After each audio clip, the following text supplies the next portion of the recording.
नमस्कार मेरे प्यारे बच्चों। PN Amarsi high school e learning classes में आपका स्वागत है। कक्षा 12 हिंदी विषय के पाठ्यक्रम को आगे बढ़ाते हुए गद्य 6 घर आपके समक्ष प्रस्तुत करूंगी। तो बच्चों, घर वह जगह है जहाँ हमारी पुरानी यादें जुड़ी होती हैं तथा हमें हर तरह का सुख चैन प्राप्त होता है। ऐसी ही एक कहानी मैं आपके समक्ष प्रस्तुत कर रही हूँ। घर, जिसके लेखक हैं भोला भाई पटेल। तो बच्चों, अब हम उनका जीवन परिचय देखते हैं। गद्य 6 घर, जिसके लेखक हैं भोला भाई पटेल। तो अब उनका हम जीवन परिचय देखते हैं। उनका जन्म 1934 में हुआ था। निधन सन 2012 में हुआ था। डॉक्टर भोला भाई पटेल गुजराती भाषा के साहित्यकार हैं। उनका जन्म महसाणा निकट सोजा गांव में हुआ था। बनारस यूनिवर्सिटी से हिंदी, संस्कृत और प्राचीन भारतीय संस्कृति के विषय में बीए की उपाधि प्राप्त की थी।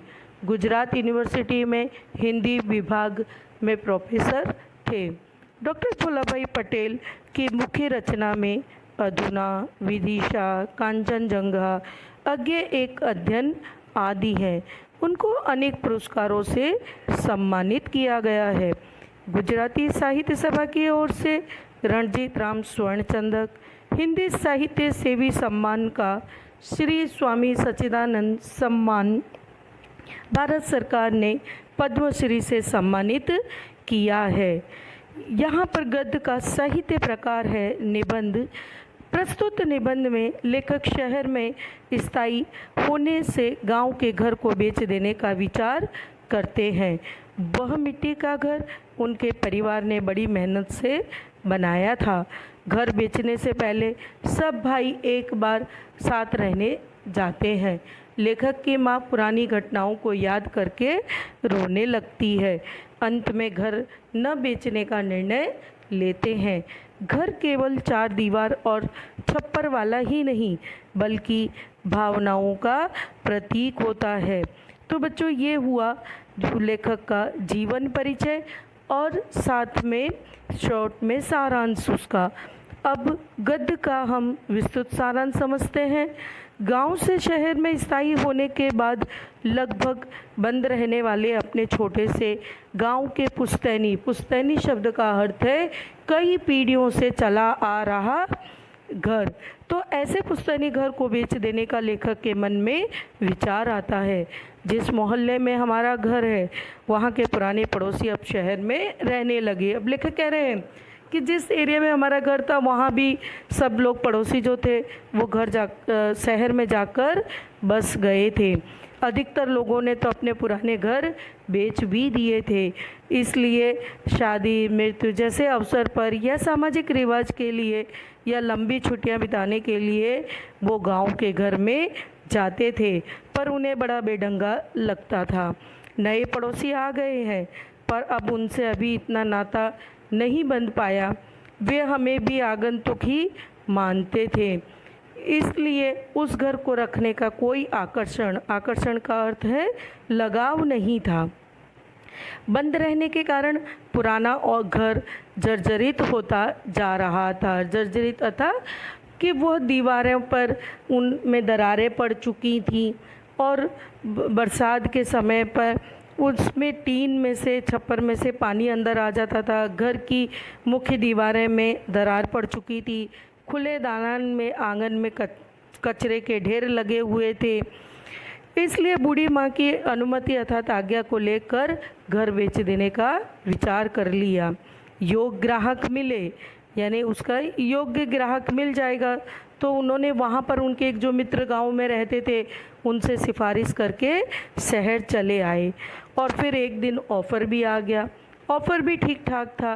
करने वाला व्यक्ति अच्छा और भरोसेमंद था, इसलिए अब देर करने या आनाकानी करने का प्रश्न ही नहीं था। परंतु उसी क्षण मन में एक टीस सी उठी, बार बार मन को व्यग्र बनाती थी। विचार आने लगा कि पुश्तैनी घर बनवाया क्यों बेचा जाए। 3-4 पीढ़ियों से चले आते मिट्टी के इस कमरे के स्थान पर मेरे पिताजी ईंट का पक्का घर बनवाया था। कहना चाहिए कि चिनाई के घर में सभी लोगों ने मजदूरी करके यह घर बनाया था। पिताजी इसके लिए अपनी बैलगाड़ी में रखकर ईंट लेकर आए थे और चिनाई के लिए गारा बनाने के लिए वह गांव के आंबा तालाब, कहाँ से मिट्टी लेकर आए थे बच्चों? तो आंबा तालाब की चिकनी मिट्टी वो स्वयं खोदकर लाए थे। और माँ ने भी शहतीर तगारे के तसले उठाए थे। उन्हें तगारे जो उठाए थे वो दरवाजे के ऊपर तक की चिनाई को शहतीर कहते हैं, वहाँ तक उन्होंने तगारे उठाए थे यानी तसले उठाए थे।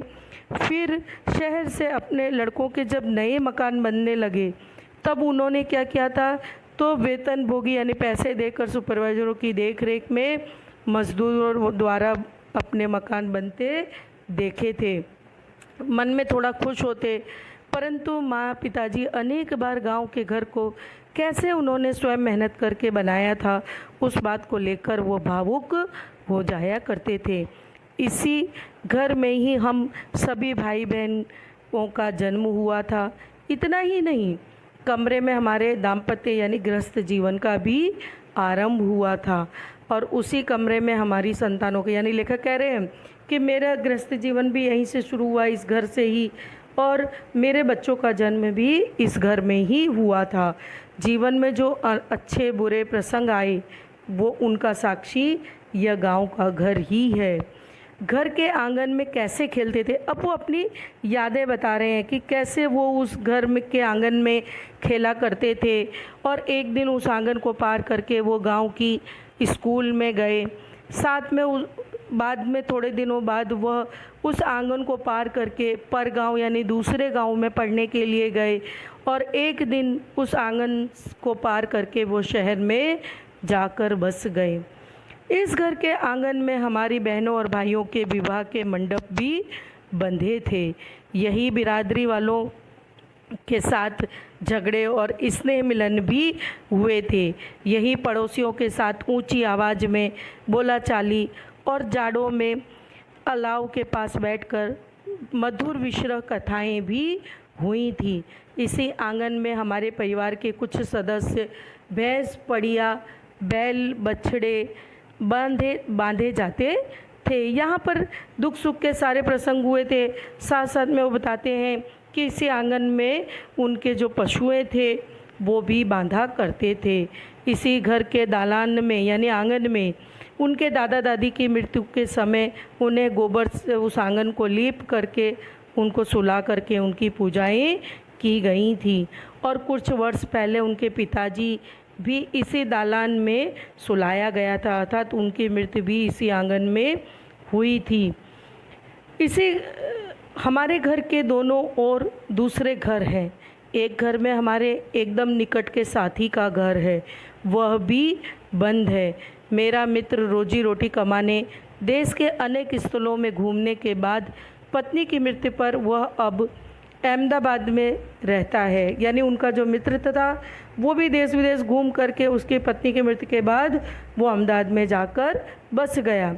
उसके बाद के मकान में काशी बुआ रहती थी, तो उनके जो मित्र का मकान था उसके बाजू में का जो घर था वो काशी बुआ का था। उनके मृत्यु वर्षों हो गए, वर्षों तक वहाँ वे रेत घड़ी लेकर रोज़ सामायिक करती थी। उस दालान में अब तोंद वाला बारोट सोता दिखाई देता है। सामने वाले मकान का मालिक प्रौढ़ अवस्था में ही परंतु कुंवारा ही चल बसा। उसके बाद जिसने वह मकान खरीदा उसने उस आंगन के लिए झगड़ा करके पड़ोसी का हक स्थापित किया। एक दिन वह भी घर गिर पड़ा, अब नई दिशा में नए दरवाजे के साथ बना है। इस तरह सब कुछ बदल चुका है, फिर भी लगता है कि हम अपना घर क्यों बेचें। पुराना है तो भी है तो पुश्तैनी घर। अब लेखक को बार बार मन में विचार आता है कि ये घर पुराना तो है, सब कुछ सही है, पर घर पुश्तैनी है तो हम क्यों बेचें इस घर को। 4 दीवारों और छप्पर वाला कोई मकान तो नहीं है। मकान पैसे से ख़रीदा जा सकता है या बनवाया जा सकता है। तो पैसे लेकर बेचा जा सकता है, परंतु घर तो एक भावना है। घर न होने पर घर की भावना भी अच्छी है। वह घर सिर्फ पैसे से खरीदा या बनवाया नहीं जा सकता। इसलिए लगने लगा कि भले घर पुराना होता जाए, जीर्ण होता जाए, भले ही गिर पड़े, परंतु वह घर बना रहे। दूसरी ओर मन दूसरा तर्क करता है, यानी दूसरा विचार करता है मन की यह सब तो भावुकता है। यदि घर गांव में जाना ही नहीं है तो वहाँ के घर के रखने का अर्थ क्या है। उनके अच्छे पैसे मिल रहे हैं तो इतने पैसे फिक्स डिपॉजिट में रख दिए जाएं। तो बच्चों यहाँ तक का अब हम समझते हैं और आगे का दूसरे वीडियो में देखेंगे। धन्यवाद।